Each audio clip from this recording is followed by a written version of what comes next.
Well, John, the first question is how didn't we win that game? I don't know. I don't know. The goalkeeper's pulled off 2 absolute world-class saves. We've hit the bar twice, hit the post. I just don't. I don't know. I don't know how we've come out of that with just 1 point. And Stonesy also had that header close range with a bit more power in it. Would have gone in. To be fair, the boy was honestly said it hit him in the face rather than connecting with his head. But again, the goalkeeper still had to pull off a good save for it. He had to go down for it. So yeah, I thought the boys were magnificent today. It was a day where I think we outfought them and we certainly outworked them, and we're very disappointed in a pleasant way. We are disappointed in that dressing room that we didn't pick up 3 points today. Well, exactly. They are the fancied winners of this division. They've won 4 out of 4 until today, and we've continued really from the 90 minutes at Gloucester where we were exceptional. I mean, we were again today. That's 2 in a row. Yeah. The work rate of the boys is tremendous. I think the hard pre-season that they've put in is beginning to show now, because I think other teams are struggling to live with our fitness levels, and the belief is starting to come. It's a young side, and it takes a little bit of time for a young side to start believing in themselves. But the belief is starting to come, and I think when that does, there'll be exciting times. Yeah, Coxey said last week to me that that was the benchmark that they'd set against Gloucester, and now we've got to do this on a continual basis, and just do it week in, week out. If we can do that, then we're going to be up there. Yeah, well, it's all about consistency, isn't it? And I think, like they say, they've set themselves. I think against Farsley, they started to raise the bar slightly. At Gloucester, they raised it immensely. Today, they've raised it another notch. Just keep raising that bar, keep raising those standards, and we'll be in the frame. We'll be in there or around the playoff areas, I would have thought. Last week, Rhys Davies was in goal. He didn't have a great deal to do, and today the same with Jackson Smith making his debut. With a hip injury, I believe it is, to Davies. It was, yeah, a hip injury. He pulled it last Saturday, and he's been receiving treatment all week. He tried it out Thursday and didn't get too bad a reaction from it, so we thought he might make it today, but he came in for a fitness test, and we decided that he wasn't 100%, so we weren't going to risk him. But Jackson's come in, he's grabbed his chance. He's been very, very patient, for a boy with his pedigree, England under-19 international.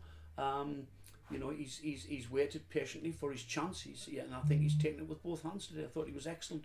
Yeah, what he was called upon to do, he did very well. He's kicking was a little bit shaky to start with, but got better as the game went on. I think Jackson will be very pleased with his performance today. Yeah, coming in to make his debut against one of the fancied sides to win the league, in front of your home crowd on a bobbly surface, which it is. He did exceptionally well, really. He didn't have a great deal to do, but as you say, what he did well, and we'll be pleased. I'm pleased that he did. And that's all you ask. That's all you ask, isn't it? From your defenders is just defend well, and your goalkeeper keep the ball out the back of the net. That's quite simple, and he's done that today, and they've done that today. I thought the back three, a very young back three, were absolutely magnificent today. Yeah, Luke Ward again has shown some real class, hasn't he? I think they all have, Paul. I wouldn't like to single out any single one of them, but I don't think I can't remember Max Deitch losing a header today. Connor Johnson again, another one who read the game well, won his headers. And Ward, he's been immaculate since he came back into the side. He's been absolutely immaculate. There's no two ways about it. And it's not as if they've been playing against dummy sides, is it? I mean, Gloucester although Gloucester did lose today 9-0, but Charlie must be a very dirty side. Team, yeah, we said the same thing. Yeah, so when we play them, it'll be a bloodfest, won't it? Yeah, absolutely. But just shows you they've lost 3 in a row now, one of the fancied sides, and we're not one of the fancied sides, but we're holding our own against the top teams. I mean, to get 4 points out of those 2 games, we'd have taken that before the games, wouldn't we? Of course, I'm a total pragmatist, and I start thinking that, we've now got 8 points, so we probably only need another 32 to be, sure of avoiding relegation, and anything after that's a bonus, and I think I don't want it to sound, for the fans, I don't want it to sound negative, because it's not. No. What I'm saying is that's in every season, I think for any manager, that has got to be your initial target, is to avoid relegation, and then you kick on from there. I think teams like Fylde may have different targets to us, but then of course they've got a very different wage bill, so it makes the targets a little bit harder to achieve. Yeah, it certainly has. I mean, I think we spoke about it with Paul a little while ago, but when you look at the fixtures, you sort of go, that's a win. That's a win. That's a draw. That maybe it will be a loss. So you look at your games, and the two games we spoke about it, didn't we? Which realistically, you think there's a possible defeats there, but we've come out with a win and a draw against two. So it just shows you how the funny game of football is. Absolutely. I mean, two of the teams who are fancied to be contending for the championship, and we've taken 4 points off them, 3 away from home. So it's been. Without being too sort of melodramatic, we should have won today, and we should have beaten Farsley. I mean, both those games we were in control of. Farsley had one shot at goal and scored, and basically today they've had one header and scored. We've had chance after chance after chance, and we're disappointed with the goal that they scored. If we're going to be honest, we've talked about it, and we're a little bit disappointed. I just said to the boy at the end, I said, "You've got a habit of scoring against us." He just smiled and said, "Yeah, I have, haven't I?" But because he got the wonder goal in the 96th minute of their place last season. They've got good players. Let's not beat about the bush. They've got good players and they're full time, but we've matched them in every department today. We have indeed, and we go on to Guiseley next week. So we'll be a bit festive up there, I suppose, or with what happened last season. But we go on, and one or two rum supporters who tend to stand behind the dugout as well and give us stick. Well, they did at the interview stage after, didn't they? When I thought Ed was going to show his truncheon, but we have to hope that doesn't happen this season. But certainly with the form that Kettering are in, we've got to be feared now. Well, I mean, Guiseley's a hard trip. I always think Guiseley put out good footballing teams. I've known them since they were, I've known Guiseley FC since they were in the Northern Counties East League. They always had good footballing sides, then good sides, and I've watched them come through the ranks, all the way through to the National League, and they always produce good sides. It's a nice club. There's some lovely people there, and it will be a hard game. But I think the mood we're in at the moment, we don't fear anybody. No, we don't, John, and thank you for coming in. It's been a fantastic afternoon. Pity we didn't get the 3 points, but a great performance, and it's nice to be disappointed with the 1-1 draw when we should have won, isn't it? It is indeed, it is. But there we go. And the chairman's just put free drinks on behind the bar for everybody. Right, let's get out there. So I need to get in there. Okay, John, thanks a lot, mate. Cheers, Paul. Cheers. Well, welcome, Lamine, Sherif, to Poppy's TV, and what a couple of games you've played in since you've joined the club. That fantastic win at Gloucester.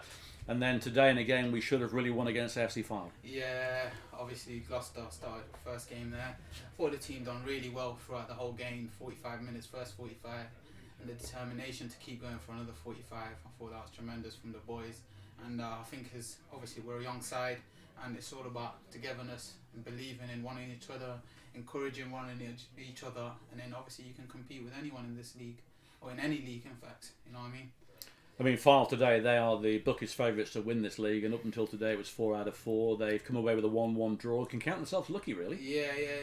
Obviously, Fylde is the top club in the league, and the bookies' favourite to flip and take the league away. And obviously, they've come and played us, and we didn't look much far off them, to be honest. And we were the team that should have actually taken more points in the game. Obviously, we're disappointed we even got a point. So that tells you about us, really, and that tells you about how we thought we played the game and took it on. I mean, since you've been here, just 2 games, you fitted in like a glove, to be honest. I mean, last week against Gloucester, you were there. You were the man doing the talking in the huddle. I saw that, and you've dominated out there. Something that we've really missed and lacked, I think, in midfield. Obviously, throughout my time growing up, I built that leadership quality, and it's just obviously as you help a peer or two, it helps you within your game as well. You know what I mean? And like obviously, Gaffer's sound, to be honest. Obviously, talking to him or whatnot. Brought me in, and obviously he knows my qualities or whatnot, and he's telling me, oh look, we just need this, that to help the team, and obviously that me and him get on well, so obviously taking that on board and just feeding into the team, and obviously with the experience I've got as well, so obviously they learn from that, and we all learn from each other. It helps the younger lads, doesn't it, as well? I know last week against Gloucester when things got a bit sort of heated and niggly in there, you were the calming influence to a certain extent, while dishing it out as well, of course.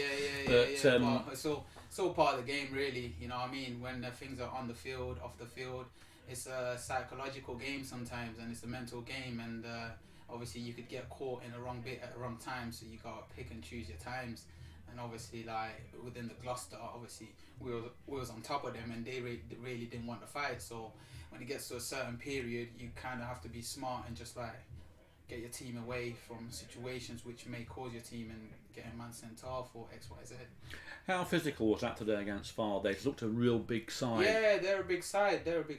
Obviously, it was a physical battle. Obviously, I don't think they really fancied it as much. Obviously, it was a physical battle. We put ourselves about, and like it don't matter how big you are at the end of the day, as long as you've got the heart and belief that you're strong, you can fight for anything, you can win anything, then you can go a long way in football, in life, in anything.